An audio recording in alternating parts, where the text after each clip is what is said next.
Hey, welcome back. In today's video, we're going to talk about the cities in which home prices have increased and decreased the most compared to the peak of 2022. This is based on a number of different reports that I'm going to share in today's video. The first one is from ResiClubAnalytics.com, a fantastic website if you guys want to learn about housing trends on a national level, statewide level, and also the cities as well. So this is just posted on June 10th from Lance Lambert. He's the founder of Resi Club. So take a look at this. He looked at the 300 biggest US markets and how home prices have changed compared to the peak of 2022.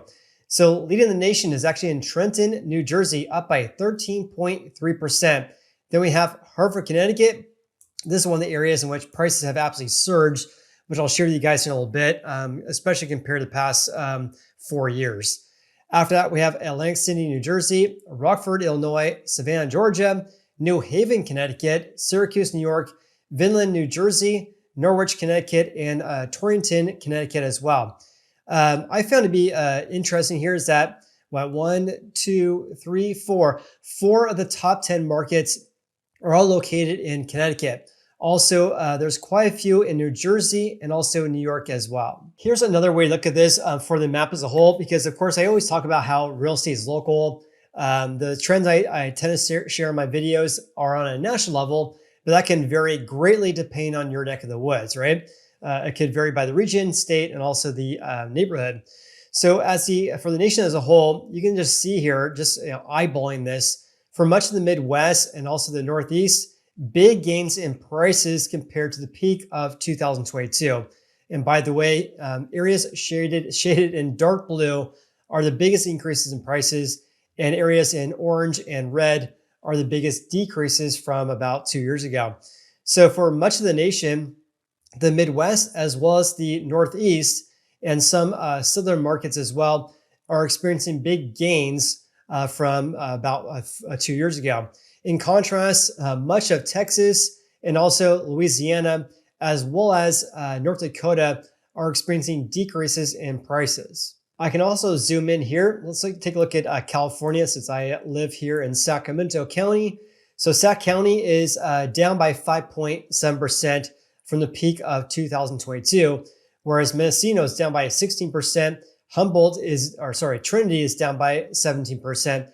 And San Francisco is down by 16.6%. In contrast, looking at the Northeast, we're seeing big gains in prices there. Look at Hartford, Connecticut, up by 15.4%.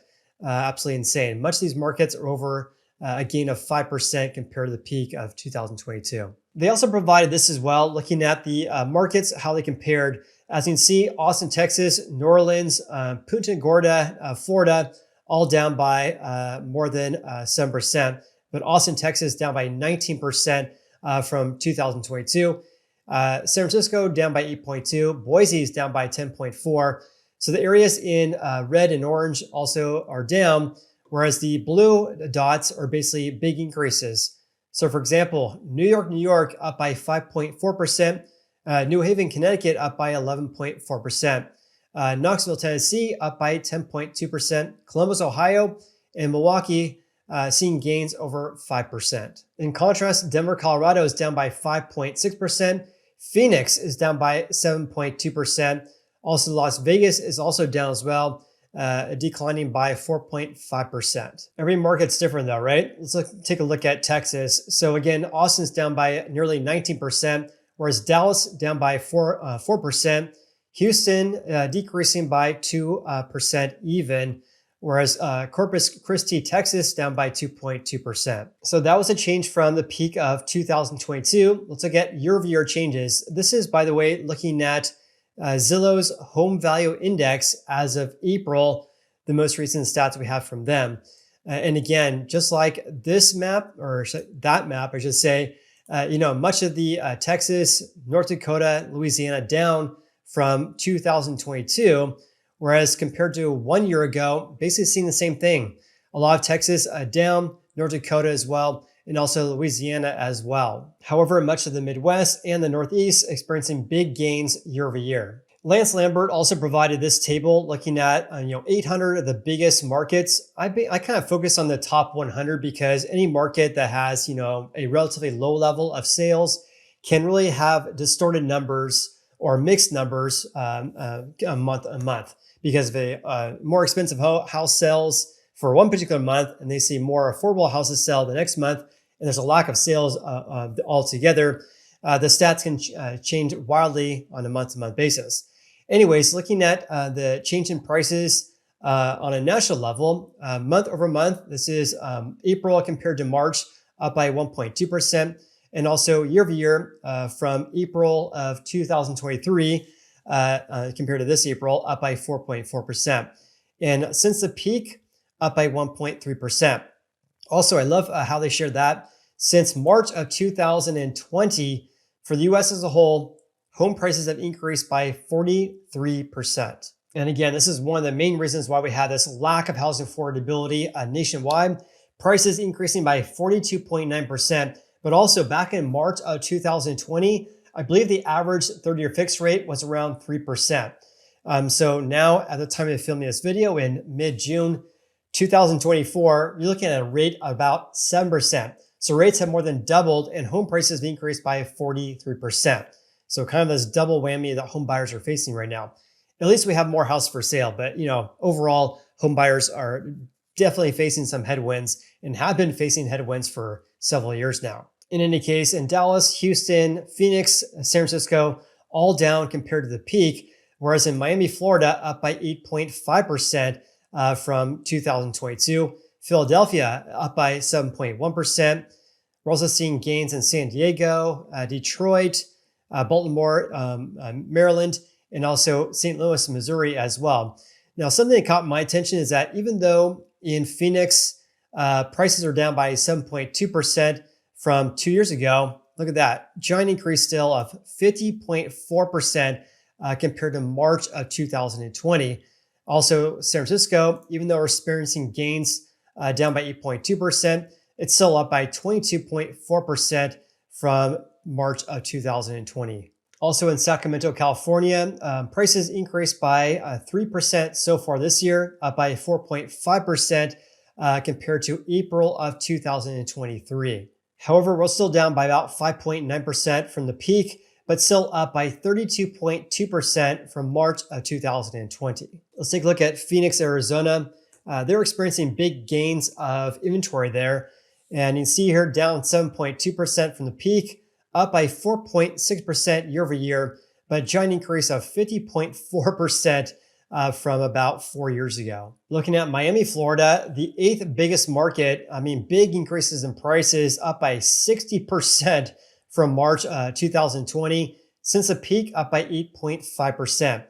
Gains across the board in Miami, Florida. Whereas in Austin, Texas, entirely different market. Austin, Texas, look at that, down 19% from the peak, yet it's still up by 40.3% from March 2020 and down year over year, down by nearly 4%. Resi Club also put this together as well. I absolutely loved how they show how home prices have increased over the past 40 years. So overall, for the nation as a whole, home prices have increased by a whopping 494% over the past 40 years. It says here this is based on Freddie Mac's home price index, against staggering 494%. The 10 biggest home price gains between March of 1984 through March of 2020, Washington State surging by 828%, Oregon up by nearly 700%, same for Rhode Island, Massachusetts up by 664%, California up by 664% as well. Hawaii, Utah, Montana, Idaho, Maine, all up by 600+% from March of 1984. Also, during this 40-year time frame, overall inflation increased by 203%, while the median U.S. household incomes only increased by 233%. So what really catches my attention regarding that is that household incomes have only increased by 233%, whereas these top 10 markets all increasing by more than 600%. They also provided this as well. Again, the biggest increase, Washington State up by 828%, California up by 664%. Much of the West experiencing the biggest increases. In fact, also Maine increasing by 605%, Florida up by 541%, whereas Louisiana only up by 196%. I mean, only, that's a big increase, but I mean, not nearly as big as some Western states. Also, Texas up by 320%, Colorado up by 574%. One thing to note, and they mentioned this at the very end of this article here, is that state level home prices did not rise at the same perfectly straight line. There's always ebbs and flows of your housing market. Of course, we had the Great Recession of '08, and of course, the correction we had in late 2022.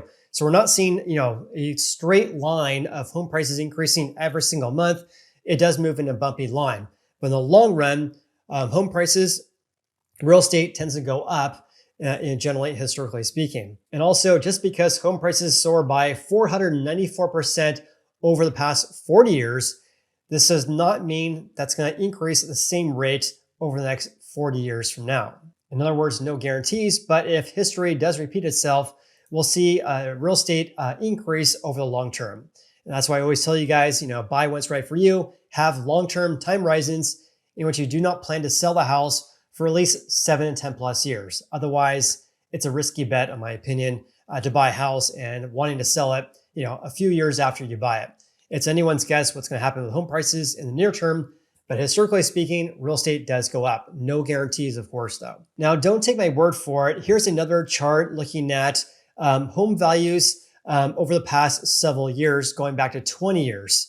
And this is according to Zillow's Home Value Index, also on resiclub.com. So for the US as a whole, which is right here, home prices have increased by 115% from 20 years ago. So including the Great Recession, this would be 2004 through 2024, home values overall for the nation as a whole increasing by 116%. 15 years, up by 103%, and then again, up by 99% over the past 10 years. Also, every single one of these metrics up compared to the previous period. Also, for the 200 biggest US cities, which goes back all the way through right here, every single metro has experiencing gains in prices from 4 years ago through 20 years ago. Not a single metro is down over these timeframes. Of course, there's no guarantees that home values will increase forever, right? But just looking over the past, 10, 15, and 20 years, most of these metros are up by triple digits for those timeframes. Going back to this original article from Resi Club, here's again the top 10 markets that are up the most compared to the peak of 2022. Much of these markets in New Jersey and Connecticut, which one of the reasons why that is the case is this right here. This is the amount of housing inventory or the amount of houses for sale this May compared to May of 2019. The areas in red are the areas in which inventory is down big time. Warren, New Jersey, down by 72%. We have areas in Massachusetts, New Hampshire, Connecticut, down by over 70%. So much of the Northeast as well as the Midwest experiencing big decreases in inventory over the past several years, whereas much of the markets in Texas, Florida, some areas in Kansas and Nebraska are experiencing big gains of inventory. So this is one of the reasons why the Midwest and the Northeast is up compared to the peak of 2022, because inventory is at very low levels. Whereas in Texas, for example, they're experiencing gains compared to May of 2019 for the state as a whole. Another way to look at inventory changes compared to 5 years ago is this right here. The greater Chicago area, they have approximately 65.8% fewer existing houses for sale this May compared to May of 2019. Also, big decreases in Jersey City, down by 52%. Hartford, Connecticut, where is that? Right there, down by 79.3%. So go figure why in Hartford, Connecticut, prices have increased by 12.9% compared to the peak of 2022. In contrast, Austin, Texas, the greater Austin, Texas market is up by 35.2%. So 35% more houses for sale in the greater Austin area from May of 2019, whereas in Jersey City, it's down by 52%. Also, San Diego, all-time record highs in prices, down nearly 50%. Sacramento, including Roseville and Folsom, that's a greater Sacramento area, we're down by nearly 37%. Whereas in the San Francisco Bay, down by only 7.6%. So just big picture, it appears that our housing market is, quite volatile to say the least. Every housing market is different, and especially regarding inventory levels. The areas in which are experiencing big gains of inventory, especially ones that have surpassed pre-COVID levels, are experiencing the biggest decreases in prices, whereas areas that still have a relatively low level of houses for sale are actually going up compared to the past several years. But please leave me a comment below with your thoughts regarding today's video. Also, if you guys got any value out of today's video, then please hit the like button. I greatly appreciate that. Also, if you guys want a real estate agent referral, check out my website, which is realestateteamfinder.com. Hope you guys have an awesome day or weekend, and we'll see you in the next video. I appreciate you.